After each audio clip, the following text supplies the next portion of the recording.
రాష్ట్రంలో ఓట్ల పండగ రానే వచ్చింది. నియోజకవర్గ ఎమ్మెల్యే భవితవ్యం తేల్చే అగ్ని పరీక్ష కూడా ఇదే. ఓట్లప్పుడే ఇంటి గుమ్మం తొక్కే నేతలు ఎవరు? అనునిత్యం ప్రజల కష్టాల్లో నేనున్నా అంటూ భరోసా ఇచ్చే నేతలు ఎవరు?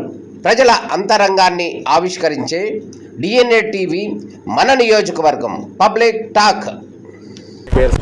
కాకాని శ్రీనివాసరావు, నియోజకవర్గ తెలుగురాజు అధ్యక్షుడు. నేను ఈసారి ఏ గవర్నమెంట్ ఇస్తే బాగుంటుందని మీరు అనుకుంటున్నారు?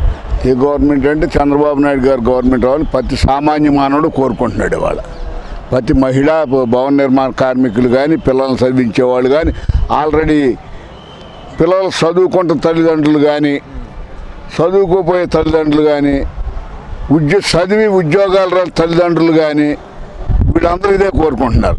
ఈ నిజం ఎప్పుడు బయటపడిందా అంటే, మొన్న ఒక అన్యాయమైన కేసులో, స్కిల్స్ కేసులో చంద్రబాబు నాయుడు గారిని అరెస్ట్ చేసి 53 రోజులు జైల్లో పెట్టినప్పుడు ప్రపంచవ్యాప్తంగా ఉన్న ఆయన ద్వారా IT ఉద్యోగాలు చేసి కొన్ని లక్షల మంది మేము ఆయన ద్వారా లబ్ధి పొందామని బయటకు వచ్చి ప్రపంచవ్యాప్తంగా వచ్చినప్పుడు ఇక్కడ ఉండే సామాన్య మానవులకి, తల్లిదండ్రులకి, కులమతాలకు అతీతంగా అప్పటి వరకు వెల్లడవలా చంద్రబాబు నాయుడు గారు గొప్పతనం అంటే ఏంటనేది.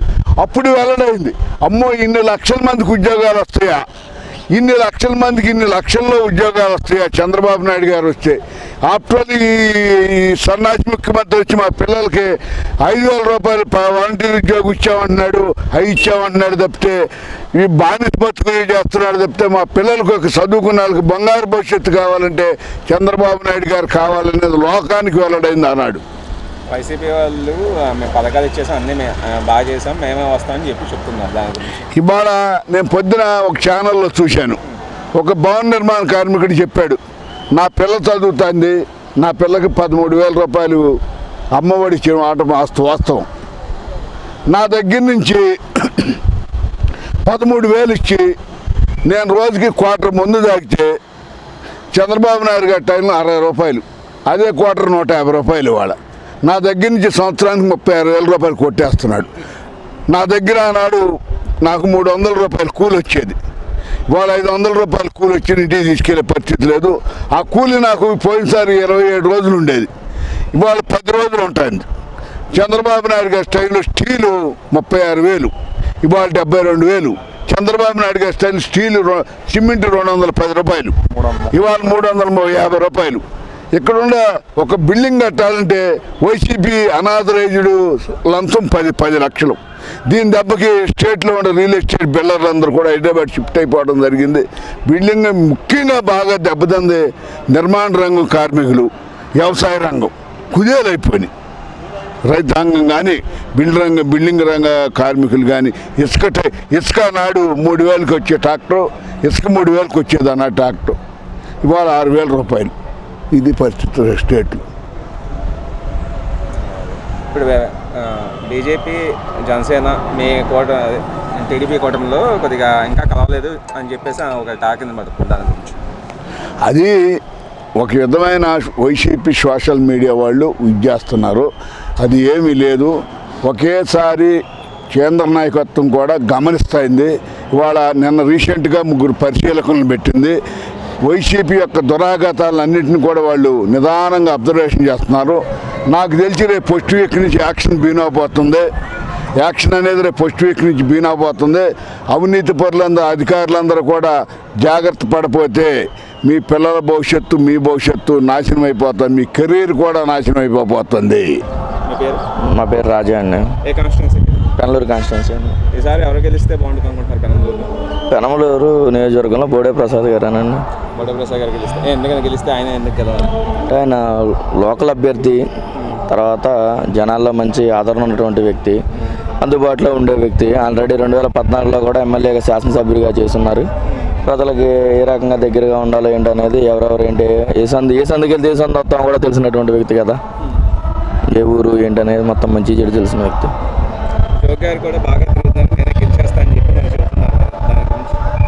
ఎట్లా వేస్తారండి జోగి రమేష్ గారు ఓట్లు? ఏ రకంగా వేస్తారు? ఇప్పుడు ఒక అభ్యర్థిని నిలబెట్టిన తర్వాత అభ్యర్థికి పార్టీ అనేది ముఖ్యం కాదు కదా. ఎవరు ఏం చేస్తూ ఉంటారు ఏంటనేది మనకి ఒకసారి నియోజకవర్గ ప్రజలందరికీ కూడా తెలుసు. జోగి రమేష్ అనే వ్యక్తి ఎక్కడి నుంచి వచ్చారో, బోడే ప్రసాద్ అనే వ్యక్తి ఎక్కడి నుంచి వచ్చారో ఏంటనేది తెలుసు కదా. ప్రజలు కూడా ఇవాళ ఓటేటే ఏదో ఊరికే ఒక 2,000 ఇస్తే ఓటేసి 5,000 ఇస్తే ఓటు వేస్తాకి లేరు కదా, వాళ్ళ మనసులో ఒకటి ఉంటుంది. వైసీపీ వాళ్ళు మేము ఇది పథకాలు అన్నీ ఇచ్చేసాము, మేమే గెలుస్తామని చెప్తున్నారు. దాని గురించి పథకాలు ఏముందండి, పథకాలు వస్తూ ఉంటాయి. మరి అభివృద్ధి విషయం అండి, అభివృద్ధిలో ఇప్పుడు మనకి మన స్టేట్ వైజ్గా చూసుకుంటే ఏ శాఖలో ఎన్నెన్ని ఉద్యోగాలు వదిలారో జగన్మోహన్ రెడ్డి గారు ఒక రిపోర్ట్ ఇవ్వమనండి. ఒక సచివాలయం, ఒక వాలంటీర్ వ్యవస్థ పెట్టుకొని నేను లక్షల మందికి ఉద్యోగాలు కల్పించాను, కోట్ల మందికి ఉద్యోగాలు కల్పించాను అని చెప్పి కల్లబొల్లి మాటలు ఇవి కాదండి. ఈ మన ఎన్ని శాఖల్లో ఏ ఉద్యోగాలు ఇచ్చారో ఒకసారి రిపోర్ట్ ఇవ్వమని చెప్పండి. అసలు 4 సంవత్సరాలు గడిచిన 4.5 సంవత్సరాల్లో 5 సంవత్సరాలు పూర్తి అవుతూ ఉంది 50 రోజుల్లో. మరి కనీసం ఒక ప్రెస్ మీట్ కూడా పెట్టి నేను ఇచ్చేసాను, ఆంధ్రప్రదేశ్కి ఇచ్చేసాను, ఆంధ్రప్రదేశ్ ప్రజలకు ఇచ్చేసాను అని చెప్పి చెప్పుకోలేని పరిస్థితిలో జగన్మోహన్ రెడ్డి గారు ఉన్నారండి.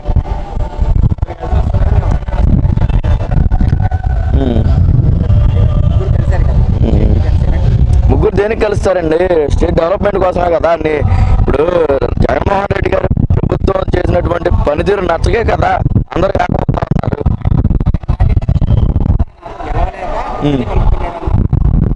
అదేలే, మరి కేసీఆర్ని కూడా అలాగే వాడగొట్టారు కదా. మరి కేసీఆర్ గారు కూడా ఏమన్నాడు, మరి తెలంగాణలో మనం కూడా చూస్తూనే ఉన్నాం కదా, నేను ఒక్కడిని బక్కోడిని నా బక్కోడిని కొడతాకి ఎంతమంది 10 మంది వస్తున్నారు, 20 మంది వస్తున్నారు. అలాగే ప్రజల్లో ఉన్నటువంటి వ్యతిరేకతనే వాళ్ళకి తెలుసు కాబట్టి మేము అందరూ నేను ఒక్కడనే వస్తున్నా, ఈ సింపతి ఓట్లండి. ఈ సింపతి ఏదో కోసం మేము ఒంటరిగా ఉన్నాను, ఒక్కడనే ఉన్నాను, నా వెనకాల ఎవరు లేరు, అక్కలేదు, చెల్లి లేరు, తమ్ముళ్ళు లేరు, ఇవన్నీ ఉంటాయి. ఎవరు సరదాగా మాట్లాడుకుంటా బాగుంటాయి, పొలిటికల్గా బాగు. జనసేన టీడీపీ బీజేపీ కూటమిలో ఇంకా కింద క్యాడర్ కలవలేదని చెప్పేసి ఒక టాక్ అనమాట. అది ఎట్లా ఏమంటే కందులు దుర్గేష్ గారు, మరి ఆయన కాన్స్టిట్యున్సీ ఏంటో నాకు ఐడియా లేదు. అక్కడ నుంచినటువంటి తెలుగుదేశం పార్టీ అభ్యర్థి ఆ స్టేజ్ మీద మోకాళ్ళ మీద కూర్చొని ఆయన ఓడితే నేను ఓడినట్టే అని చెప్పి ఇంత డైరెక్ట్గా స్టేజ్ మీద కార్యకర్తల ముందు భరోసాగా చెప్పినప్పుడు ఇంకా మేము కలవలేదని చెప్పి ఇంకెక్కడ ఉదాహరణ? మీరు ఏ రకంగా భావిస్తా ఉన్నారు? మల్లంపల్లి కళ్యాణి అండి, ఏ కాన్స్టిట్యున్సీ? పెరమలూరు నియోజకవర్గం. ఈసారి ఎవరు వస్తే బాగుంటుందని మీరు ఉద్దేశం? బోడే ప్రసాద్ గారు అండి. ఎందుకనండి? బోడే ప్రసాద్ గారు ఎన్నో అభివృద్ధి కార్యక్రమాలు చేశారు నియోజకవర్గానికి.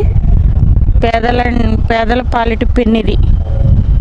ఎవరైనా సరే బాగా రిసీవ్ చేసుకుంటారు, ఎవరినైనా సరే ఏ పనైనా చేస్తారు. వైసీపీ వాళ్ళు పథకాలు ఇచ్చేసాం మేమే గెలుస్తామని చెప్పి మరి వాళ్ళు చెప్తున్నారు. దాని గురించి అసలు ఇప్పుడు పథకాల గురించి ఎవరో పట్టించుకోవట్లేదండి. ఇప్పుడు ఆ పథకాలు ఏంటంటే ఏ పార్టీ వచ్చినా పథకాలు ఇస్తారు అనేది వాళ్ళ మనసులో కన్ఫర్మ్ అయిపోయింది. ఇప్పుడు చంద్రబాబు గారు వస్తారు, మహిళలకి 6 పథకాలు పెట్టారు. తల్లికి వందనం, మహిళలకి నెలకు 1500, ఈ 6 పథకాలు పెట్టారు. ఇంకా వాళ్ళు పథకాల గురించి అయితే ఎవరో ఆశించట్లేదు. తెలుగుదేశం పార్టీ వస్తుందని నమ్మకం ఉంది. 3 పార్టీలు కలిసినాయి కదండి, ఇంకా కింద క్యాడర్ కలవలేదని చెప్పేసి కొందరు అనుకుంటారు. సపోర్ట్ చేసుకుంటున్నారండి పెద్ద నాయకులను బట్టే. వాళ్ళ అడుగుజాడల్లో నడుస్తూ కింద కార్యకర్తలు కూడా కలిసిమెలిసిగా కృషి చేస్తున్నారు. నా పేరు శ్రీనివాసరావు అండి. నేను ఎంపీటీసీ సభ్యుడిని, కృష్ణా జిల్లా. సారి అందరూ ప్రజలు అభివృద్ధి కోరుకుంటున్నారండి. ముందర మెయిన్ ఒక సంక్షేమమే అభివృద్ధి కాదు. మనకి 2 కళ్ళు ఉంటాయి, 2 కళ్ళల్లో ఒక కన్ను వదిలేసి ఒక కన్ను చూస్తే ఎట్లా? 2 కళ్ళల్లో ఒక కన్ను వదిలేసి ఒక కన్ను చూసి నేను చేశాను పెట్టానంటే అది కుదరదు కదా. ప్రజలకు కావాల్సినది సంక్షేమంతో పాటు అభివృద్ధి కూడా కావాలి. అది చేయలేకపోయాడు. అది ఇప్పుడు 175 మంది ఎమ్మెల్యేలు ఉంటే రాష్ట్రంలో 151 ప్రజలు ఇచ్చారు జగన్మోహన్ రెడ్డి గారికి. ఆయన దాన్ని ఏం చేశారు? నిర్వీర్యం చేశారు. ఎట్లా అంటే ఇప్పుడు నియోజకవర్గంలో ఒక గ్రామానికి వెళ్తే వసతులు ఉంటాయి కొన్ని. ఆ వసతులు కూడా తీర్చలేని పరిస్థితి అయింది ఒక ఎమ్మెల్యేకి వచ్చి. ఎందుకంటే ఇప్పుడు మన తండ్రి మనం బిడ్డలం, మనకు ఒక తండ్రి ఉంటాడు, మనకు సంసొస్తే తండ్రిని అడుగుతాం. అట్లాగే రాష్ట్రంలో కూడా సీఎం ఒక తండ్రి లాంటి వాడు రాష్ట్రానికి. అట్లాగే ఈ ఎమ్మెల్యేలు కూడా ఒక కొడుకులు లాంటి వాళ్ళే. అట్లా వెళ్ళి అడిగినప్పుడు ఏదన్నా అభివృద్ధి చేస్తే బాగుండేది. వాళ్ళకి అపాయింట్మెంట్ ఇవ్వకపోవటం, వాళ్ళని చిన్న చూపు చూస్తాం, ఇట్లాంటి చాలా కార్యక్రమాలు చేశాడు. వాళ్ళ ఎమ్మెల్యేలు గ్రామాల్లోకి నియోజకవర్గాల్లోకి వెళ్ళి చెప్పుకుంటాకి ఏముంది? సంక్షేమం నువ్వే బట్టలు నొక్కావు, వాళ్ళకి ప్రత్యేకంగా ఏముంది? వాళ్ళందరి మీద నిందలు వేసావు. నిన్ను చూసి ఓటు వేసేటప్పుడు వీళ్ళ మీద నిందలు వేయాల్సినంత అవసరం ఉంది అసలుకి రాష్ట్రంలో? అంత లేదు కదా. అందుకనే ఇవాళ ఎప్పుడైతే ఇది మార్చడం మొదలుపెట్టాడో ఎమ్మెల్యేలను, అప్పుడే గవర్నమెంట్ పడిపోయింది. వాళ్ళందరూ అభివృద్ధి కోరుకుంటున్నారు. అభివృద్ధి పిల్లల భవిష్యత్తు మెయిన్ అండి. డబ్బులు వస్తూ ఉంటాయి, పోతూ ఉంటాయి, సహజం. అప్పు చేసుకునేంతకాలం బతుకుతాం, పనులైన కరిగిపోతాయి. ఇవాళ నువ్వు గవర్నమెంట్ అనేది మన మిగులు బడ్జెట్ని చూసి దాన్ని బట్టి పేద ప్రజలకి ఏం చేయాలని చూడాలి. కానీ అప్పు తీసుకొచ్చి చేసి నేను వచ్చేసి ఇచ్చేసిన కరెక్ట్ కాదు కదా. ఏంటంటే ప్రజలు మార్పు పడుతున్నారు, అభివృద్ధి అనేది కోరుతున్నారు.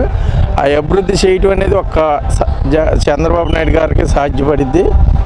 నెక్స్ట్ డెఫినెట్గా చంద్రబాబు గవర్నమెంట్ వస్తుంది. నేను అందరూ కలిసి నా మీద ఇది చేస్తున్నారని చెప్పేసి జగన్ గారు అన్నారు. దాని గురించి పోయినసారి అందరు కలిసి నీకు చేశారుగా, ప్రజలు అందరు కలిసి చేశారుగా. పార్టీలు పక్కన పెట్టడం, ప్రజలు అందరు కలిసి నీకు చేశారుగా. చేసినప్పుడు ఇల్లు ఇవ్వాలిగా. ఎమ్మెల్యేలకి ఇల్లు ఇస్తేనే కదా నువ్వు గెలిచేది. ఎమ్మెల్యేలు నువ్వేం గెలుస్తావు? ఎమ్మెల్యే గెలిస్తేనే నువ్వు సీఎం అయ్యేది. ఎమ్మెల్యేలకి ప్రాధాన్యత ఉన్నప్పుడు నువ్వు ఉపయోగం ఏముంది? ఇప్పుడు మా సార్ గారు ఉన్నారు, పోయినసారి ఇక్కడ చేశారు పెనలూరు. అంత సీనియర్ నాయకుడిని పక్కన పడేసావు నువ్వు. ఇది ఒక సంక్షేమ పథకాల గురించి అడగటానికి వచ్చినా చేసినా ఆయనకి అపాయింట్మెంట్ ఇవ్వకపోవటం. ఇప్పుడు వాళ్ళ నాన్నగారు చేశారు, రాజశేఖర రెడ్డి గారు. నాయకత్వాన్ని చూసుకున్నాడు, రాష్ట్రాన్ని చూశాడు, పేద ప్రజల్ని చూశాడు, అన్ని రకాలుగా అన్ని సామాజిక వర్గాలను ఆదుకున్నాడు. ఆయన మహానీయుడిగా మహానుభావుడిగా మిగిలిపోయాడు రాష్ట్రంలో. ఆయన చెప్పుకోవాలి. నువ్వేం చేసావు? ఏం చేయలేదుగా. సంక్షేమం ఒకటే నువ్వు చేసింది, డెవలప్మెంట్ లేదు. డెవలప్మెంట్ ఇప్పుడు నా పిల్లోడు ఉన్నాడండి, లేకపోతే మీ పిల్లోడు ఎవరో ఉంటారు, వాళ్ళకి దారి చూపెడితే బతుకుతాడు. కానీ నేను 5,000 ఇచ్చా 10,000 ఇచ్చా బతకండి అంటే ఎంతకాలం అది సహజం? ఇది కరెక్ట్ కాదు. ఈ పాలసీ మార్చుకుంటే డెవలప్ అవుతాడు, లేకపోతే ఎంతటితో సమర్థయామి. వైసీపీ వాళ్ళందరూ మేమే అంటే అంతా డెవలప్ చేసాము, అంతా చేసాము, సంక్షేమం చేసాము, అది ఎమ్మెల్యేలు కానీ వాళ్ళందరూ మేమే గెలుస్తాం అన్నట్టుగా చెప్తున్నారు. ఏంటంటే చెప్పుకోపోతే నెక్స్ట్ భవిష్యత్తు ఉండదు వాళ్ళకి. ఏదో మనుగుడు కోసం ఉండాలిగా. ఇప్పుడు కాబట్టి నెక్స్ట్ మళ్ళీ ఏదో టికెట్ రావాలంటే నెక్స్ట్ మనుగుడు కోసం ఏదో చెప్పుకుంటారు, సహజం. వాళ్ళకే తెలుసు. వాళ్ళకి తెలీదా? మనస్ఫూర్తిగా ఒక్క ఎమ్మెల్యే ఇప్పుడు 170 సీట్లు అనౌన్స్మెంట్ చేశాడు, 24 ఎంపీ. ఒక్కరిని సరే గుండ్ల మీద చేసుకొని పోయిన గవర్నమెంట్లో జగన్మోహన్ రెడ్డి గారు మా నియోజకవర్గానికి ఇది ఫండ్స్ ఇచ్చాడు, లేకపోతే మేము ఈ వర్కులు చేసాము అన్ని ధైర్యంగా చెప్పగలిగే ఒక ఎమ్మెల్యేని చెప్పమనండి చాలు. ఇవన్నీ అవసరంలా, ధైర్యంగా ఇది మేము ఈ డెవలప్ చేసాం, ఇది ఈ గ్రామంలో ఈ వసతి మేము కల్పించాము, ఇది చేసామని చెప్పుకునే దమ్ము ఉంది అసలుకి ఒక ఎమ్మెల్యే గారికి. కాకపోతే అది మనుగడ కోసం ఏదో ఉంటుంది తప్పితే ఏమీ లేదు. ఇవాళ రాష్ట్రంలో జరిగినటువంటి పరిణామాలు, ఇవాళ అమరావతి భూములు ఉన్నాయి. జగన్మోహన్ రెడ్డి గారు నా ఎస్సీ, నా బీసీ, నా మైనార్టీ అనే వాదన తీసుకొస్తున్నారు. కానీ ఇదే రాజధాని భూములు రైతులు ఇచ్చారా? వాళ్ళ నా ఎస్టీ, నా బీసీ, నా మైనార్టీ లేరా? ఉన్నారుగా. వాళ్ళని అన్యాయం చేసినట్టు కాదా? వాళ్ళని అన్యాయం చేసినట్టు కాదా? దాంట్లో కూడా ఉన్నారు నా ఎస్సీ, నా బీసీ, నా మైనార్టీ. వాళ్ళు ఇచ్చారు భూములు రాజధానిలో, మరి వాళ్ళని అన్యాయం చేసినట్టు కదా. ఏం నువ్వు చేసింది? చంద్రబాబు నాయుడు గారు ల్యాండ్ పూలింగ్ చేసి 55,000 ఎకరాలు నీకు బంగారుపల్లిని చేతిలో పెడితే కాలుతోని 3 రాజధానులన్నీ 3 ప్రాంతాల ప్రజలను రెచ్చగొట్టావు. అందుమించి నువ్వు చేసింది ఏంటి? మన రాష్ట్రానికి కొత్తగా ఏం చేయలేదు కదా. సొంతంగా నువ్వు ఇల్లు కట్టుకున్నావు, గ్రాండ్గా ఎలాస్లాగా కట్టుకున్నావు, అంతే తప్పితే రాష్ట్రానికి ఒక ఇల్లు కట్టలేదు, ఒక ఇది లేదు. ఎక్కడ కూర్చోవాలి మనం ఎక్కడి నుంచి పరిపాలన చేయాలి? ఇళ్ళల్లో కూర్చొని పరిపాలన చేయాలా? అది కరెక్ట్ కాదు కదా. ఇవాళ రాష్ట్రంలో జరిగే పరిణామాల్లో మనం ఇవాళ ఇంటి పనులు కానీ లేకపోతే రోడ్డు పనులు కానీ ఇతర పనులు ఏమన్నా ఉన్నాయి, దేనికి అభివృద్ధి కోసం వాడుకుంటాకి ట్యాక్సులు కట్టించుకుంటాం. అది మానేసి నేను అప్పులు తీసుకొచ్చి సంక్షేమ పథకాలు ఇచ్చి నేను డెవలప్ చేసింది ఏంటి? నువ్వు డెవలప్ చేసింది ప్రజల జీవితాలతో ఆడుకుంటాం. డెవలప్ చేసింది ఇప్పటికి 3 లక్షల కోట్లు ఇచ్చానని చెప్తాం. వాస్తవం కరెక్టే కాదనిలా. ఒక్క కుటుంబంలోకి వెళ్ళి ఒక్క 10 రూపాయలు ఉన్నాయో అడగమను. మీ వాలంటీర్లు ఉన్నారు కదా, వాళ్ళని వెళ్ళి అడగమను. ఒక్కొక్క ఇంట్లో ఒక 100 రూపాయలు అన్న ఉన్నాయో, లేకపోతే ఒక సెంటు స్థలం కొన్నారో అడగమను. ఇవన్నీ ఏంటంటే చెప్పుకుంటా తప్పితే ఏమీ లేదు. నెక్స్ట్ చంద్రబాబు గవర్నమెంట్ వస్తుంది, ప్రజలు అందరూ బతుకుతారు. వాళ్ళ బిల్డింగ్ వస్తుంది, బిల్డర్లు ఉన్నారు, బిల్డింగ్ వస్తుంది, రియల్ ఎస్టేట్ వస్తుంది. దాంట్లో కొన్ని వేల కుటుంబాలు, కొన్ని లక్షల కుటుంబాలు బతుకుతాయి. వగేర పనులు చేసుకునే వాళ్ళు రోడ్డును పట్టే పరిస్థితి వచ్చింది. ఇవన్నీ మానేసి నువ్వు అభివృద్ధి చేయగలిగే గాడిలో నడితే నెక్స్ట్ సీఎం అవుతావు, లేకపోతే ఎంతతో నువ్వు సమర్పయామి. సంక్షేమ పథకం అదే నేను చెప్పినవన్నీ చేశానని చెప్పేసి జగన్ గారు అంటారు. దాని గురించి నువ్వు చెప్పినవన్నీ చేసావు, చేయలేదని ఎవరన్నారు? ప్రజలకు ఉపయోగపడేది ఏది? చేసావు, చేయలేదని ఎవడన్నా అన్నాడు? అనలేదు కదా. ప్రజలకు ఉపయోగపడేది ఏది? డబ్బులు ఇవ్వటం ప్రజలకు ఉపయోగపడిద్దా? కష్టం చూపెట్టు, దారి చూపెట్టు, బతుకుతారు. దేవుడు కాలు చేతులు ఇచ్చింది బతకడానికి, కానీ నువ్వు ఇచ్చే సంక్షేమ పథకాలలో తినేసి బతకడానికి కాదు. అదేంటంటే ఇవాళ వచ్చేది నేను సంక్షేమం ఎన్నాళ్ళు బతకలేదా? బతికారు, అందరు కష్టపడి బతికారు, ఇంత కష్టపడి బతికారు కదా. ఇవాళ వచ్చే సంక్షేమం ఏం లేదండి. అతను ఒకటి మాఫియాకి ఇదంతా మాసిపోవాలంటే ఏదో ప్రజలకి సంక్షేమం ఇస్తే మాసిపోయిద్ది. అతను రాష్ట్రంలో జరిగేది వాళ్ళ వాస్తవంగా యువత ఉన్నారు. ఒక్కొక్క గ్రామానికి వచ్చి 25 నుంచి 30 మంది గంజాయి కావని, కోకెన్ కావని వీళ్ళకి అలవాటు పడిపోయారు. పనులు లేక నిరుద్యోగులు అయిపోయింది. ఏం చేయాలి దారులు తెలియక గంజాయికి అలవాటు పడిపోయి నువ్వు ఇచ్చిన డబ్బులు మళ్ళీ నీ సరుకు కొనుక్కొని బతికే పరిస్థితి వచ్చింది. వాళ్ళ ఎంతే వాళ్ళు పోవాలంటే చంద్రబాబు నాయుడు రావాలి. చంద్రబాబు నాయుడు గారు వస్తే రాష్ట్రం అభివృద్ధి ఉంటుంది, పిల్లల భవిష్యత్తు బాగుంటుందని కోరుకుంటున్నాం. మీ పేరు? నా పేరు ప్రశాంత్ అండి. మాది వణుగూరు గ్రామం, పెనమలూరు మండలం. పెనమలూరు కాన్స్టిట్యున్సీ. ఎవరు వస్తే బాగుంటుంది అనుకుంటారు? ఇక్కడ ఖచ్చితంగా బోడే ప్రసాద్ గారు గెలుస్తారండి, ఖచ్చితంగా, డ్యామ్ షూర్. ఎందుకనంటే బోడే ప్రసాద్ గారు అంటే ఒక బ్రాండ్ అండి. ఇక్కడ ఈ పెనమలూరు నియోజకవర్గానికి బోడే గారు తప్ప వేరే వ్యక్తిని ఊహించుకోలేని పరిస్థితి. బోడే ప్రసాద్ గారు అయితే మంచి చేస్తారు, ఆయన ఒక కుటుంబంలో వ్యక్తి అనేది జనాలంతా నమ్మారు. అందుకని మాత్రమే బోడే ప్రసాద్ గారు కావాలని ఇక్కడ ఫైట్ చేసి టికెట్ తెచ్చుకున్నారు బోడే గారికి. జోగి రమేష్ గారు అంటున్నారు చంద్రబాబు వస్తే ఓడిపోతాడని తెలిసే బోడే ప్రసాద్కి ఇచ్చారు టికెట్ అని చెప్పేసి ఆయన అంటున్నారు. జోగి రమేష్ అనేవాడు చెకోడిలో పొగడిగాడు, టమాటాలు అమ్ముకునే వ్యక్తి. ఆడుకు చంద్రబాబు నాయుడు గారి గురించి మాట్లాడే స్థాయి జోగి రమేష్ గారిది కాదు. ఆడ అవినీతి సామ్రాజ్యాన్ని బద్దలు కొడుతున్నాం, వాడిని ఈ పెనమలూరు నియోజకవర్గానికి తరిమి కొడుతున్నాం. 2024 ఎలక్షన్ జోగి రమేష్కి ఆఖరి ఎలక్షన్, రాసి పెట్టుకోండి.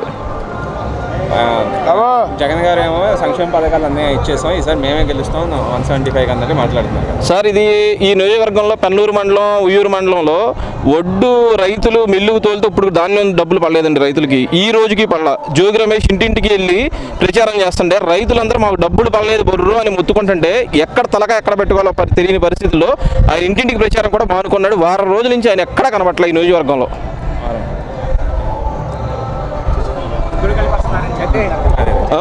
ఏంటండి జగన్ గారు నేను ఒక్కడనే వస్తున్నాను, 3 కూటమిలు కలిసి వచ్చినాయి అని చెప్పేసి వాళ్ళు మాట్లాడారు. పవన్ కళ్యాణ్ లాంటివి అనే వ్యక్తి, చంద్రబాబు నాయుడు అనే వ్యక్తి, బీజేపీ అనేది వాళ్ళు ముగ్గురు కలవడానికి ఇతను ఒక్కడే అని చెప్పుకోవడానికి అది పెద్ద అతిశయోక్తి అండి. నువ్వు ఒక రాక్షసుడివి, నువ్వు ఈ రాష్ట్రాన్ని దోచుకున్నావు. రెడ్లు ఈ 4 రెడ్లు మాత్రం ఈ రాష్ట్రంలో బాగుపడ్డారు, ఇంకెవరన్నా బాగుపడ్డారండి? కాబట్టి నిన్ను అంతమందించాలంటే వీళ్ళంతా సైన్యంలో వస్తున్నారు. నీకు ఇది ఆఖరి ఎలక్షన్ 2024లో నువ్వు సర్దుకుని రాజమండ్రి జైల్లో సిద్ధంగా ఉండు, నీకోసం ఒక గది కట్టించాం.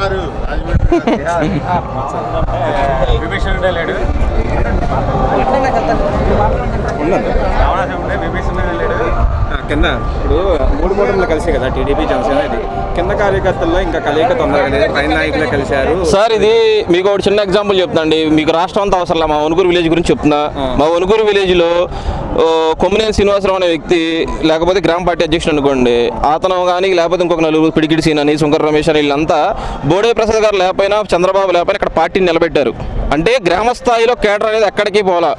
గ్రామ స్థాయిలో కేడర్ టీడీపీకి అదే బలంగా ఉంది. అది ఎవరైనా, వేరే వ్యక్తి అయినా, మీరైనా, నేనైనా, ఇంకొకళ్ళైనా వాళ్ళు అదే విధంగా పనిచేస్తారు. ఆ కేడర్ అనేది టీడీపీకి ఎన్టీ రామారావు గారి పుణ్యం అని ఆ కేడర్ అలాగే ఉందండి. ఇక్కడ ఖచ్చితంగా 2024లో మేము ఎలక్షన్ అతిపెద్ద స్థాయిలో గెలవబోతున్నాం ఇక్కడ. సార్ అది మా స్థాయి కాదండి, పవన్ కళ్యాణ్ గారు, చంద్రబాబు నాయుడు గారు డిసైడ్ చేసుకున్నారు. పవన్ కళ్యాణ్ ఓకే అన్నారు. ఇక్కడ మాకు కంకిపాడు మండలంలో దగ్గర జనసేన కార్యకర్తలు ఎక్కువ మంది ఉన్నారండి. వాళ్ళందరూ మాట్లాడింది ఈ చెకోడి పొకోడిగాళ్ళు, టమాటాగాళ్ళు మాట్లాడడానికి సమాధానం చెప్పే పరిస్థితి ఇక్కడ లేదు. సభలో ఏబిఎన్ అన్న చంద్రబాబు సపోర్ట్గా నాకేమీ లేవు అని ఏంటండి సిద్ధం సభలో జగన్ గారు సార్ ఆయన సిద్ధం సభన్నా ఇంకొకటన్నా 2024లో ఓడిపోబోతున్నాడు, అతి పెద్దగా ఓడిపోబోతున్నాడు. నీకు రాజమండ్రి జైలు సిద్ధంగా ఉంది, నువ్వు ఇంకా దానిలో ఉంటాక సిద్ధంగా ఉండు. పడక మంచం అన్ని సిద్ధం చేసుకో ఇప్పటి నుంచే. దోమల తర కూడా రెడీ చేసుకుంటే బెస్ట్. ఆయన మీ పేరు? నా పేరు ఉయ్యూరు మహేష్ అండి. ఏ కాన్స్టిట్యున్సీ? వణుకూరు పెనమలూరు నియోజకవర్గం అండి. ఈసారి ఎవరు గెలిస్తే బాగుంటుందని మీరు? బోడే ప్రసాద్ గారు గెలిస్తే చాలా అభివృద్ధి అంత ముందర చేస్తున్నాడు కాబట్టి మా నియోజకవర్గంలో బోడే ప్రసాద్ గారు గెలిస్తేనే బాగుంటుందని మేము అనుకుంటున్నామండి. ఏ కొత్త వ్యక్తి వచ్చినా కానీ బోడే ప్రసాద్ గారిని ఢీకొని ఇక్కడ ఎలక్షన్లో నిలబడి చేయాలన్నా కానీ చాలా కష్టపడాలండి అవతల వాళ్ళు. అదే బోడే ప్రసాద్ గారు గత 5 సంవత్సరాల నుంచి కష్టపడి ప్రతి ఇంటికి 5 సార్లు 4 సార్లు ప్రతి అపార్ట్మెంట్కి ప్రతి ఏరియాలో కూడా తిరిగి ఉన్నాడండి. ఆయన్ని కాదు అని ఏ కొత్త వ్యక్తి వచ్చినా కానీ పొరపాటుని కూడా బోడే ప్రసాద్ ఢీకొనాలి చాలా కష్టం అండి. జోగి రమేష్ నేనే గెలుస్తానని చెప్పి కాన్ఫిడెంట్గా చెబుతున్నాడు. ఏమండి జోగి రమేష్ గారు నేనే గెలుస్తానని ఆయన అంతటికి ఆయన చెప్పుకుంటేనండి, చెప్తారు కదండి. పెడన నియోజకవర్గంలో ఆయన చేసిన అభివృద్ధి చేసుకుంటే జగన్మోహన్ రెడ్డి పెనలూరు నియోజకవర్గం పంపిస్తే జోగి రమేష్ అనే వ్యక్తి నేను పెడ నియోజకవర్గంలో అభివృద్ధి చేశాను, నన్ను మీరు పెనలూరు పంపించడం ఏంటి అనేసి డైరెక్ట్గా జగన్మోహన్ రెడ్డిని అడగొచ్చు జోగి రమేష్ గారు. అక్కడ పెడలో ఏం అభివృద్ధి చేయలేదు కాబట్టి జగన్మోహన్ రెడ్డి గారికి ఎదురు సమాధానం చెప్పలేక పెనలూరు నియోజకవర్గంలో జగన్మోహన్ రెడ్డి చెప్పినట్టు వచ్చాడు ఇక్కడికి. కానీ ఇక్కడ ప్రజలేమి అంత పిచ్చతారంగా లేరండి. పెనలూరు నియోజకవర్గం ప్రజలు నువ్వు పెడల్లో ఏమి చేయలేకపోయావు, పెనలూరు నియోజకవర్గంలో ఏమైనా చేసి నువ్వు ఇక్కడ బయటపడతాకైతే ఎవరో సిద్ధపడట్లేదండి. అది వైసీపీ వాళ్ళు మేము 175 గెలుస్తామని అది జగన్ గారు అది ఏమండి చెప్తారండి 175 అని చెబుతున్నారు కదా. అదే సంక్షేమ పథకాలు అన్నీ చేసాము, జనాలు బాగా చూసుకున్నాము, మేమే గెలుస్తామని చెబుతున్నాం. సంక్షేమ పథకాలు ఇచ్చామని చెప్పుకుంటున్నారండి. సంక్షేమ పథకాలు ఈ 5 సంవత్సరాల్లో బాగా సంక్షేమ పథకాలు ఇచ్చింది ఏంటంటే ఫస్ట్ సంవత్సరం 2 సంవత్సరాలు ఇచ్చారు. గత 3 సంవత్సరాలు సంక్షేమ పథకాలు అనేసరికి ఏపీలో ఎక్కడెక్కడ లేవు. ఇవాళ చంద్రబాబు నాయుడు గారు వచ్చి మీ ఇంట్లో పిల్లలు ఎంతమంది ఉంటే అంతమందికి 1500 చొప్పున నెలకి ఇస్తామంటున్నారు. 15,000 చొప్పున కాడ ఇస్తున్నాడు ఎవరో చంద్రబాబు నాయుడు గారు. ఈ భరోసా ఈయన ఇవ్వలేదు. మీ ఇంట్లో ఒక పిల్లోడు ఉంటే ఒక పిల్ల ఉంటే ఒకరికే ఇస్తామని సంవత్సరానికి 13,000 వేశారు. కానీ ఇవాళ చంద్రబాబు నాయుడు గారు ఒక భరోసా మాకు ఎస్సీలకు ఇచ్చే భరోసా ఏంటంటే 15,000 చొప్పున మీ ఇంట్లో ఒకరున్నా, ఇద్దరున్నా, ముగ్గురున్నా, నలుగురున్నా, 5గురున్నా మనిషికి 15,000 రూపాయల చొప్పున మేము ఇస్తామనేసి మాకు చంద్రబాబు నాయుడు గారు భరోసా ఇస్తున్నారండి. జగన్మోహన్ రెడ్డి ఇంటికి 3గురున్నా, 4గురున్నా మాకు ఇచ్చింది ఏంటంటే ఒకరికే. దానిలో మళ్ళీ ఎస్సీలని ఎంతమందిని చంపేశాడో, ఎంతమందిని ఇబ్బందికరంగా చేశారో ఎవరో కూడా జగన్మోహన్ రెడ్డి ఇవాళ మీడియా ముందులకు వచ్చి ఎస్సీలకు అన్యాయం జరుగుతుంది అన్నది ఒక్కసారి కూడా ప్రెస్ మీట్ అనేది పెట్టలేదండి 5 సంవత్సరాల్లో.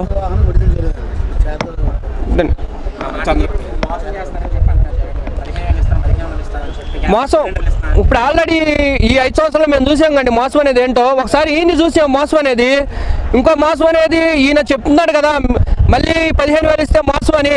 ఈయన ఒకసారి చూసాం మోసపూర్వకమైన వ్యక్తిని, అలాగే మోసపూర్వక వ్యక్తినైనా ఇంకోసారి చూస్తామనేసి మేము అనుకుంటాం. ఎందుకంటే ప్రజా వ్యక్తులు ఓట్లేసి ఎవరైనా సీఎంగా ఉండేదండి. ప్రజలు ఎన్నికించండి ఎవరో కూడా సీఎం అనేది పరిపాలన చేయరు, ఏ గ్రామాలైనా ఏ జిల్లాలైనా కానీ.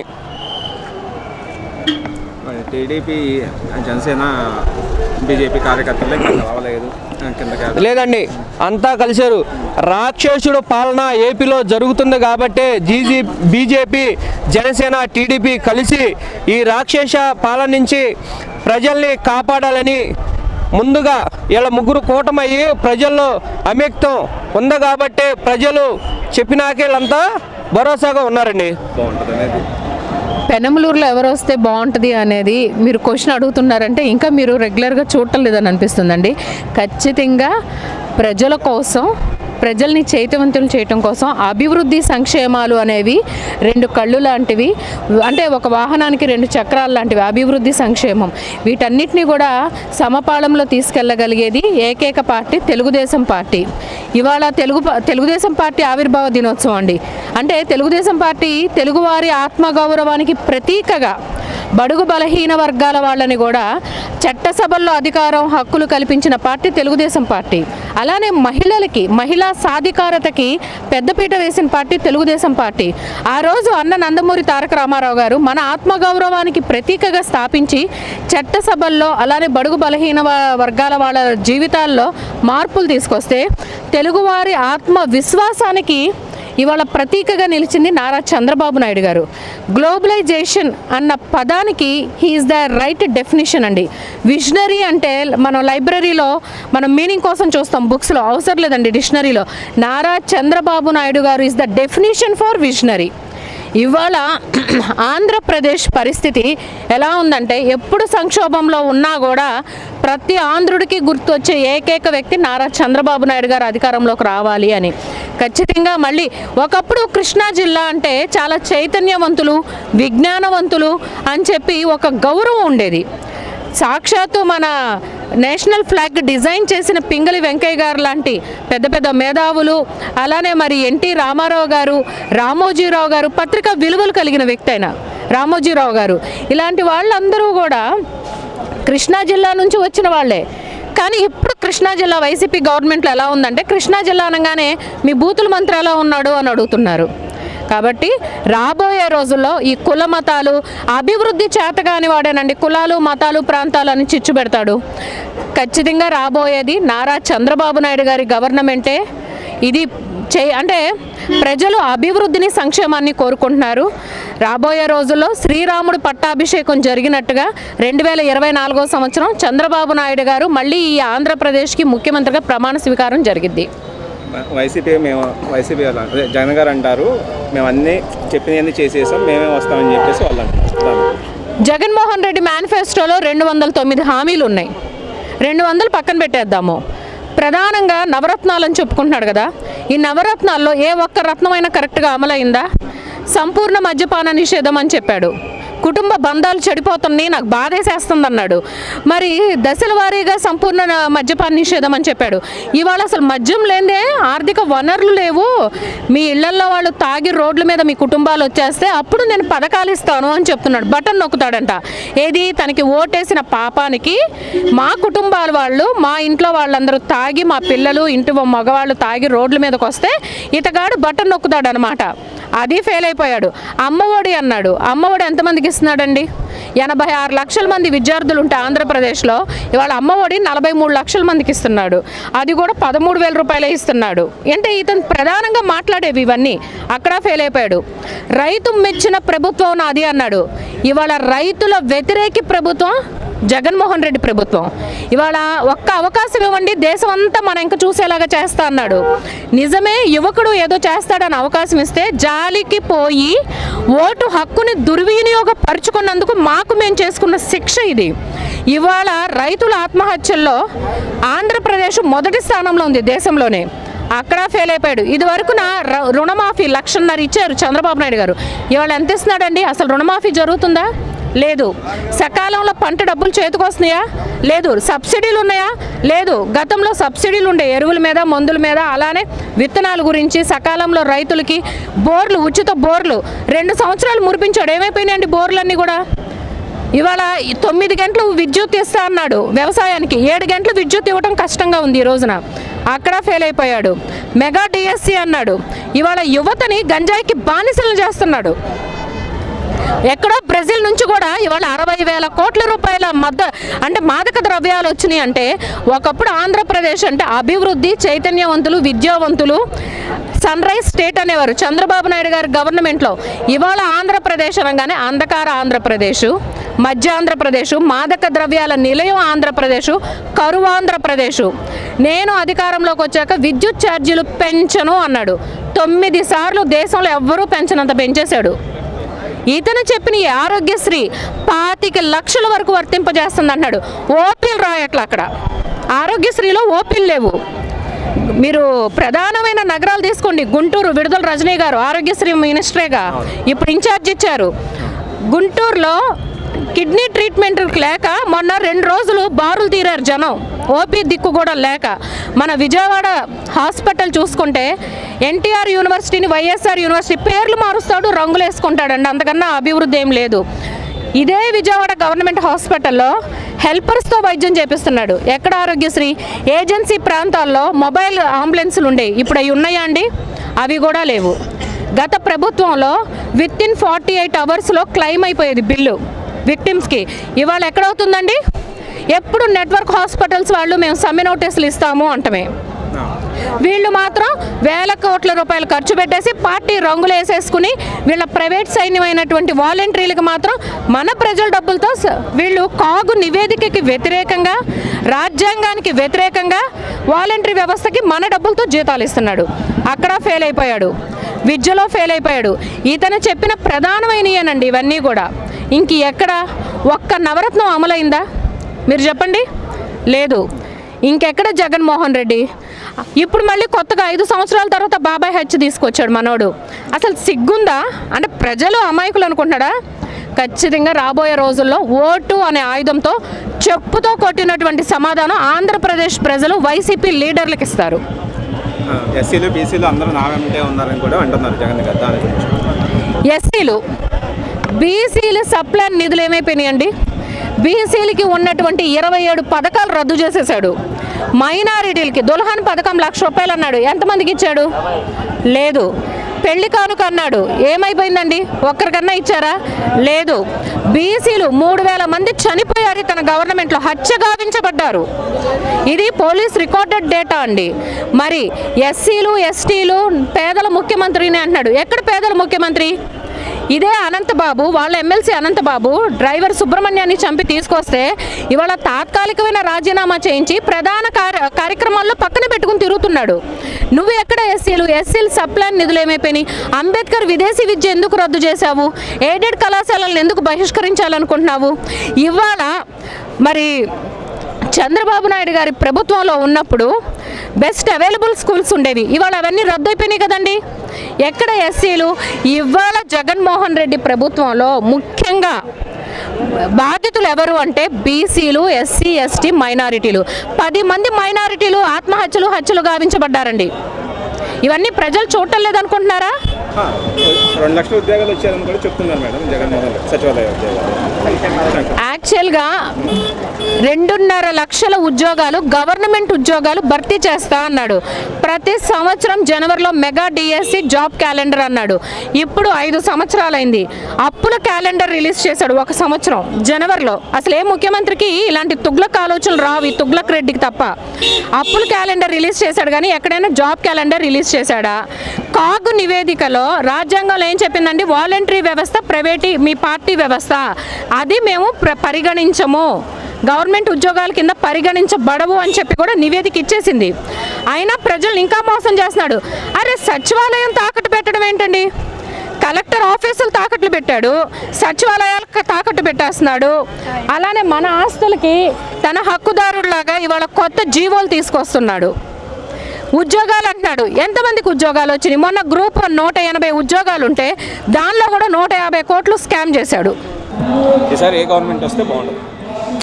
ఈసారి తెలుగుదేశం, జనసేన, బీజేపీ కూటమి ఈ వైసీపీ అరాచక పాలనకు వ్యతిరేకంగా, రాక్షస పాలనకు వ్యతిరేకంగా, నిరాశ నిస్సులతో కూడినటువంటి పాలనకి చర్మగీతం పాడే విధంగా ఈ రాష్ట్రాన్ని కాపాడుకుంటాం మొదటి అంశంగా, ఈ రాష్ట్ర ప్రజలకి అండగా ఉండటం రెండవ అంశంగా, ఈ రాష్ట్రంలో సంపద, అభివృద్ధి, సంక్షేమాన్ని ఏకకాలంలో అందించి ఈ రాష్ట్రాన్ని ధనిక రాష్ట్రంగా తయారు చేసే వరకు తెలుగుదేశం పార్టీ నాయకుడు నారా చంద్రబాబు నాయుడు గారు, అదేవిధంగా జనసేన అధ్యక్షులు శ్రీ పవన్ కళ్యాణ్ గారు, మరి కేంద్ర ప్రభుత్వ సహకారంతో మోడీ గారు ఈ రోజున ఈ రాష్ట్రాన్ని ముందుకు తీసుకెళ్ళడానికి సంసిద్ధులై సంకల్పంతో ఈ రోజున ప్రజల ముందుకొచ్చే కూటమిగా ఈ రోజున 175 అసెంబ్లీ, 25 పార్లమెంటు స్థానాల్లో ఈ రోజున పోటీ చేయడం, అక్కడ మాకు మెజార్టీ స్థానాలు ఇవాళ ఎంపీలు అయితే 25కి 25 వస్తాయి.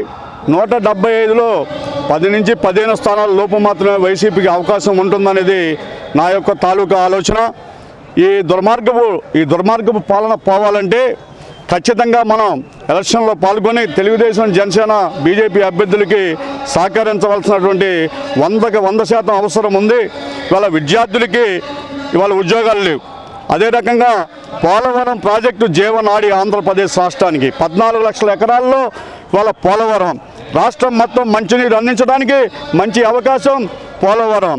ఈరోజున పోలవరం నిర్వాసితులకి 2019లో ఎక్కంగానే డబ్బులు ఇస్తానని చెప్పిన ముఖ్యమంత్రి గారు అక్కడ 7 లక్షల రూపాయలకి 10 లక్షల రూపాయలు హామీ ఇచ్చి ఈ రోజున ఆయన అడ్రస్ లేడు. మద్యపాన నిషేధం అని చెప్పి మద్యపానాన్ని 100 రూపాయలు దాన్ని 400 రూపాయలకి అమ్ముకుని ఈ రోజున లక్షల కోట్లు గడించి నాకు మాత్రం ఏం తెలియదని అక్క చెల్లెమ్మల పశువు కుంకాల సౌభాగ్యాన్ని కాటికి పంపిస్తున్న అన్న ఈ రాష్ట్ర ముఖ్యమంత్రి వర్యులు శ్రీ వైఎస్ జగన్మోహన్ రెడ్డి గారు ఆయన సారా వ్యాపారిగా మారిపోయాడు. ఈ సారా ఎంత దారుణంగా తయారైందంటే కల్తీ సారాగా తయారైంది, యాసిడ్ ఎక్కువైంది, వాళ్ళ ప్రాణ నష్టం విపరీతంగా జరుగుతుంది. అంతకుముందు మందు తాగిన వాళ్ళు జీవితంలో ఒకసారి మంచాన పెడితే చూసిన వాళ్ళు ఈ రోజున సంవత్సరంలో 4-5 నెలలు తాగినా కాటికి పోవాల్సిన పరిస్థితి, హాస్పిటల్కి పోవాల్సిన పరిస్థితి, కొన్ని పాటలు అయితే చెడిపోతూ ఉన్నాయి. అయినా కానీ ఈ ప్రభుత్వానికి ఎక్కడా కూడా ఒక్క సెకండ్ కూడా చీమ కుట్టినట్లేదు. ప్రజలు ప్రాణాలు పోతూ ఉంటాయి. ఈ రోజున నా ఎస్సీలు, నా బీసీలు, నా మైనార్టీలు అని చెప్తూ, నా ఎస్టీలు అని చెప్తూ ఆ ఎస్సీలు అయితే చంపేసి డోర్ డెలివరీ ఇచ్చిన సుబ్రహ్మణ్యాన్ని 500 కార్లతో ర్యాలీ పలికిన ముఖ్యమంత్రి ఇవాళ వైకాపా వేదికల మీద ఆయన్ని చూపించడం, అమర్నాథ్ అనే బీసీ యువకుడిని పెట్రోల్ పోసి వైసీపీ కార్యకర్తలు తగలబెడితే కనీసం వారి దగ్గరికి వెళ్ళి పరామర్శని ముఖ్యమంత్రి ఈ రాష్ట్రాన్ని ఏ విధంగా కాపాడుతాడు, ఎలా కాపాడుతాడు, ఎలా ముందుకు తీసుకెళ్తాడు అని చెప్పి అడుగుతున్నాం. మైనార్టీలకు సంబంధించి నంద్యాలలో కుటుంబం ఒక కేసు పెడితే ఆ కేసుకు హాజరైతే వాళ్ళని చితకబాస్తే మాకు అన్యాయం జరిగిందని చెప్పి పోలీసులను కాళ్ళు పట్టుకుంటే వాళ్ళు రైలు కింద తలబెడితే కూడా ముఖ్యమంత్రి గారు 6 ప్రాణాలతో పిల్లలతో సహా 6 పోతే నా మైనార్టీలన్నా ఈ జగన్మోహన్ రెడ్డి గారు ఒక్కరోజు కూడా ఆ నంద్యాల వెళ్ళి ఆ కుటుంబాన్ని పరామర్శించిన దాఖలాలు ఎప్పుడూ లేవు. ఇలాంటి ఆయన నా బీసీ, నా ఎస్సీ, నా ఎస్టీలు అని చెప్పి డాక్టర్ సుధాకర్ గారిని మరి ఒక మాస్క్ అడిగితే ఆ మాస్క్ అడగడం తప్పు అని చెప్పి ఆయన చిత్రహింసలు పాలు చేసి షెడ్యూల్ కులాలకు చెందిన వ్యక్తి అని చెప్పి ఆయన కాలు పెట్టి తొక్కితే పడి ఉండాలనే అహంకారపూరితమైన అధికారంతో ఈ రోజున డాక్టర్ సుధాకర్ గారిని విశాఖపట్నం హాస్పిటల్లో జాయిన్ చేసి ఆ తర్వాత మళ్ళీ వదిలిపెట్టి మళ్ళీ రోడ్ల మీద కొట్టి మళ్ళీ సంఖ్యలేసి ఈ ప్రభుత్వం వదిలిపెట్టకుండా అరాచకాన్ని, రాక్షసత్వాన్ని ఎస్సీ అయిన సుధాకర్ గారి మీద మన కళ్ళకి కట్టినట్లు ఆ దృశ్యం వాళ్ళకి కూడా అందరి కళ్ళలో కనపడుతుంది. ఏ విధంగా ఎస్సీలు ఓట్లు వేస్తారు ఈ రోజున? ఇవాళ ఆడపిల్లలకి అన్నీ నేనే, అన్నీ తానే, నేనుంటాను అని డాక్టర్ సంఘాలను ఆ రోజున తీసుకొచ్చినటువంటి చంద్రబాబు నాయుడు గారు ఆర్థిక సోలమ్మల కోసం మహిళలు ఈరోజు యజమానులుగా మారాలి, వాళ్ళు ఉద్యోగస్తులుగా మారాలి, వారి చేతుల్లో కూడా సంపద ఉండాలి అని ఒక ఆశయంతో డాక్టర్ సంఘాలను తీసుకొచ్చి అవి బ్రహ్మాండంగా దినదిన అభివృద్ధి చెందుతూ ఉన్నాయి. అవన్నీ కూడా చంద్రబాబు నాయుడు గారు వాళ్ళ పెళ్లి కానుక పెట్టినా, రంజాన్ తోపా పెట్టినా, మరి ఇంకా అనేక చంద్ర బీమా పెట్టినా, ఇంకా అనేక కార్యక్రమాలు చేయగలిగిన సత్తా దమ్ము ఉన్న నాయకుడు, నేషనల్ పర్సనాలిటీ అయినటువంటి చంద్రబాబు నాయుడు గారిని వాళ్ళ కరపత్రికలో కానీ వాళ్ళకి బూతులు తిట్టే ఛానల్లో కానీ ఏదో మాట్లాడితే సరిపోదు. వారికి ప్రజలు సిగ్గు వచ్చేలాగా, తల దించుకునేలాగా ఈ రోజున తీర్పు ఇవ్వబోతున్నారు. ఈ రోజున తిట్టే 10 బూత్కి 11 ఓటర్ వ్యతిరేకంగా ఉన్నాడు, ఒక్కరు కూడా అనుకూలంగా లేరు అన్న సంగతిని వైఎస్ఆర్ కాంగ్రెస్ పార్టీ గుర్తుపెట్టుకోమని మరీ మరీ మరీ మరీ ఒక్క నుంచి వారికి విజ్ఞప్తి చేయడం కాదు, వారికి వార్నింగ్ ఇస్తున్నాం. ఎక్కువ మాట్లాడితే కేల్ గతం చేసి దుకాణం బంద్ చేస్తాం బిడ్డ అని చెప్పి తెలియజేస్తా ఉన్నాం. 19లో ఈసారి ఎవరు గెలిస్తే బాగుంటుందని మీ ఉద్దేశం? టీడీపీ. అంటే ఎందుకని? ఎందుకనండి టీడీపీ ఎన్ని చేస్తున్నారు, ఎన్ని రకాలుగా ప్రజల దగ్గరికి వచ్చారు. ఈ ప్రభుత్వం ఎన్ని రకాల ఇబ్బందులు పెట్టింది ప్రజల్ని. ప్రతి నిమిషం కూడా ప్రజల జీవితాలతో చెలగాటం ఆడింది ఈ ప్రభుత్వం. ఒక రకంగా చెప్పాలంటే అన్ని రకాలుగా ఏ వర్గము సుఖంగా లేదు, ఏ వర్గము సంతోషంగా లేదు, ఏ వర్గం హ్యాపీగా లేదు, ఏ వర్గము కూడా ఈ ప్రభుత్వాన్ని కోరుకోవట్లా. అందుకని ఖచ్చితంగా టీడీపీయే వస్తుంది. ఎందుకంటే ఇక్కడ ఈ నియోజకవర్గంలో బోడే ప్రసాద్ తెల్లారు లేచిన కాడి నుంచి కూడా ప్రజల్లోనే ఉన్నారు, ప్రజల మధ్య ఉన్నారు, ప్రజల సమస్యలు ఎప్పటికప్పుడు వింటూ ఉన్నారు. ఆయన ఖచ్చితంగా టీడీపీ వస్తుంది. జగన్ గారు అంటున్నారు నేను అది చెప్పింది ఏంది చేశాను, సంక్షేమ పథకాలు కూడా ఇచ్చాను, ఈసారి నేనే గెలుస్తున్నాను 175 అని చెప్పేసి చెప్తున్నాను. ఆయన చెప్తాడండి, నిర్ణయం చెప్తాడు. సంక్షేమ పథకాలు ఏమి ఇచ్చారంట? అమ్మఒడి పథకం ఇచ్చానన్నాడు. అందరికీ ఇస్తానన్నాడు ముందు, తర్వాత ఇద్దరు అన్నాడు, తర్వాత ఒకళ్ళు అన్నాడు. ఆ ఒకళ్ళు కూడా 15,000 అన్నాడు, 14,000 చేశారు, 13,000 చేశారు, 12,000 చేశారు. ఈ సంవత్సరం కొంతమంది పట్ల విపరీతమైన మద్య నిషేధం అన్నారు. విపరీతంగా మద్యం తెచ్చేశాడు, తన సొంత బ్రాండ్లు పెట్టేశాడు. ఎంతమంది ఆడవాళ్ళ పుస్తులు దిగిపోయినాయండి ఇక్కడ, ఎంతమంది ఆడవాళ్ళ జీవితాలు నాశనం అయిపోయినాయి, ఎన్ని కుటుంబాలు నాశనం అయిపోయినాయి. మద్య నిషేధం చేశాడు ఈయన. ఏమన్నా అంటే కనుక ఇంకేముంది, ఇంకా రైతులకు అది ఇస్తా ఇది ఇస్తానన్నాడు. రైతు భరోసా కేంద్రాలన్నీ కూడా అరాచక శక్తులతో నిండిపోయినాయి, కానీ ఏ రోజు రైతులకు భరోసా ఇవ్వలే ఈయన. అటు చూస్తే అలాగే యువతకి ఇంకేముంది, ఉద్యోగ అవకాశాలు ఇస్తాను, డిఎస్పీ ఇచ్చేస్తాను, ఇన్ని లక్షల ఉద్యోగాలు ఇచ్చేస్తానన్నారు. ఏమి ఇచ్చారు ఉద్యోగాలు? ఏమీ ఇవ్వాలి. ఒక్క కంపెనీ రాలా, ఒక్క పెట్టుబడి రాలా, ఒక్క యువతకి ఒక్క ఉద్యోగ అవకాశాలు లేకుండా డిగ్రీలు చదివిన వాళ్ళు కూడా ఈరోజు 5,000 రూపాయలకి వాలంటీర్ ఉద్యోగాలు చేసుకుంటూ బతుకుతూ ఉన్నారు. అదే అంతేకాదు, ఫీజు రియంబర్స్మెంట్ ఇస్తానన్నారు. అది ఇవ్వకపోయేసరికి పిల్లల కాలేజీలో సర్టిఫికెట్లని కాలేజీలో ఉండిపోయి వాళ్ళు నానా ఇబ్బందులు పడుతున్నారు. ఏం చేశాడు ఈయన? అంగన్వాడీ వాళ్ళ సమస్యలన్నీ తీర్చేత మీ జీతం పెంచానన్నాడు. అంగన్వాడీ వాళ్ళు 45 రోజులు దగ్గర 50 రోజులు చేశారు రోడ్డు మీద కూర్చొని. ఇంకా పైగా ఎస్మా ప్రయోగించాడు వాళ్ళ మీద. అలాగే ఇంకేముంది, నేను వచ్చాక మహిళలందరికీ కూడా నేను మీ అక్క చెల్లెలు, నాకు మీరు నా అన్నదమ్ములు అది ఇది అన్నాడు. వచ్చిన కాడి నుంచి నిత్యావసర సరుకులు విపరీతంగా పెంచేశాడు. డీజిల్ ధరలు పెంచాడు, పెట్రోల్ ధరలు పెంచాడు. విపరీతమైన అవినీతి, ఇసుక మీద అవినీతి. అన్న క్యాండిల్ని మూయించేశాడు. ఆటో అబ్బాయి కానీ, ఆటో అతను కానీ, రిక్షా వాడు కానీ 5 రూపాయలకి శుభ్రంగా ఇలా అన్నం తినే వాళ్ళ అన్న క్యాండిల్ ముంచి వాళ్ళ పొట్ల మీద కొట్టాడు. ఏ రకంగా చూసినా ఏ సంక్షేమ పథకం చేయలే. నవరత్నాల హారాలు అన్నాడు, రత్నాలన్నీ ఊడిపెట్టి దారాలు ఇచ్చాడు ప్రజలకి. ఎందుకు పనికిరాని ప్రభుత్వం ఇది. ఎస్సీలు బీసీలు అందరూ మా ప్రభుత్వం వెనకాలే ఉన్నారని చెప్తున్నారండి. దాని గురించి ఎవరూ లేరండి, ఈయనేదో భ్రమపడుతున్నాడు అంతే. ఎస్సీలు లేరు, బీసీలు లేరు, అసలు బీసీలు అసలు లేరు, ఎస్సీలు కూడా లేరు. ఈయనేదో భ్రమపడుతున్నాడు. వాళ్ళు కూడా నాటకాలు ఆడుతున్నారు. ప్రజలు కూడా చాలా నేర్చుకున్నారు. ఎక్కడికైనా శుభ్రంగా జగన్మోహన్ రెడ్డి చెబుతుంటే వింటున్నారే కానీ అన్నీ వాళ్ళకందరూ మనసులో ఉంది. ఈయన వచ్చి ఏం ముద్రించారు మనల్ని, ఒక్క అవకాశం అని చెప్పి ఎందుకు పనికిరాని ప్రభుత్వాన్ని ఇచ్చారని వాళ్ళకే ఉంది. నా ఎస్సీలు, నా ఎస్టీలు, నా బీసీలు అన్నాడు. ఎంతమంది బీసీలు చచ్చిపోయారండి? ఎంతమంది ఎస్సీ మహిళల మీద ఎంతమంది ఎస్సీలు చచ్చిపోయారు? ఎన్ని రకాలుగా దాడులు జరిగినాయి? ఏమన్నా స్పందించాడా? ఒక మంత్రిని పంపించాడా? బీసీ అమర్నాథ్ కూడా నేను చిన్న కుర్రాడినట్టు అంత నిలువున కాల్ చేస్తే పరామర్శించారా? ఎస్సీ టీచర్లు, అంగన్వాడీ టీచర్లు అనే ట్రాక్టర్తో తొక్కిచ్చారు, ట్రాక్టర్తో గుద్దిచ్చారు. ఎక్కడ చూసే ఎస్సీ మహిళల మీద, ఎస్సీ కుటుంబాల మీద దాడులు జరిగినాయి. ఏనాడన్నా ఈ ముఖ్యమంత్రి స్పందించాడా? ఎవరన్నా పంపించాడా? ఏంటి ఎస్సీ, నా ఎస్సీ, నా ఎస్టీ, నా బీసీ మాటల వరకే ఆయన. ఎవరు ఇంటికి పంపిస్తున్నానన్నారు. ఇంటికి ప్రతి పెన్షన్లోనూ 100 రూపాయలు కట్ చేసి తీసుకుంటున్నారు. అది తెలియదు జగన్మోహన్ రెడ్డికి. వాలంటీర్ 100 రూపాయలు తీసుకున్నాడు ఇంటికి తెచ్చినందుకు. కాను అదే ఇచ్చేదినా 100-200 తీసుకున్నారు. మేము ఇంటికి తెచ్చేస్తున్నాం మాకు ఇవ్వండి అని. అవన్నీ కనపడుతున్నాయా? అది నేను ఒక్కడనే వస్తాను, మిగిలిన 3 పార్టీలు కలిపి వస్తున్నాయి అని చెప్పేసి అంటున్నాడండి. దాని గురించి ఒక రావణాసుడిని ఎదుర్కోవడానికి ఆఖరికి రాముడు ఉడత సాయం కూడా తీసుకున్నాడు. ఈయనట్టు రావణాసుడు ఉడత సాయాలు కూడా అన్ని సాయాలు కావాలి ఇప్పుడు మాకు. ఇప్పుడు టీడీపీకి కావాలి ఇవన్నీ ఉంటేనే ఇట్లా రావణాసుడిని దించడానికి అవకాశం ఉంటుంది. అది ఆయన రావణాసుడు. సార్ టీడీపీ, జనసేన, బీజేపీ కూటమిలో ఇంకా కొన్ని అంటే కలవకుండా ఇంకొద్దిగా ఇది ఉన్నట్టు చెప్తున్నారు. దాని గురించి ఏమీ లేదు, ఇవన్నీ పుకార్లు, పిచ్చ మాటలు ఎవరు నమ్మేటట్లేరు. జనసేన, బీజేపీ, టీడీపీ చాలా అవగాహనతో ఉన్నారు. ప్రతి చోట కార్యకర్తలు అందరూ కలిసి పనిచేస్తారు. ఈ పిచ్చి రూమర్స్ పుట్టించొద్దన్నాను జగన్మోహన్ రెడ్డిని, వైకాపా వాళ్ళని. ఎందుకు పనికిరాని వీళ్ళు తల పెంచుతానన్నారు. వాలంటీర్లో పెంచడానికైతే డబ్బు లేదు, కానీ సంక్రాంతికి చక్కగా ఇంట్లో సెట్టింగ్ వేయించేసుకున్నాడు. 5-6 కోట్లు పెట్టి సెట్టింగ్ వేయించుకున్నాడు ఈయన. అంటే సెట్టింగ్ డబ్బులు వస్తాయి. ఏదైనా సెట్టింగ్లే. అక్కడ హంద్రీ నివాబ్ దగ్గర అక్కడ కుప్పంలో కూడా సెట్టింగ్ వేశాడు. తెల్లారొచ్చి మొత్తం పీక్కిపోయాడు.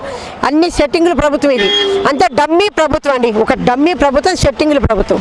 సెట్టింగ్లు వేయించుకుంటాడు ప్రతిదీ. తిరుపతి వెంకన్ననే తీసుకొచ్చి ఇంట్లో ముందు పెట్టుకుంటాడు. ఆయన తిరుపతి వెంకన్నకి దగ్గరికి నువ్వు వెళ్ళాలి, నువ్వు వెళ్ళి ప్రార్థించాలి. దేవుడి దగ్గరికి నువ్వు వెళ్ళి, స్వామి నన్ను కరుణించని నువ్వు ప్రార్థించాలి. దేవుడి నీ దగ్గరికి ఎందుకు వస్తాడయ్యా దేవుడు? ఎంత అహంకారం అనమాట, ఒళ్ళు తెలియని అహంకారంలో ఉన్నాడు ఆయన.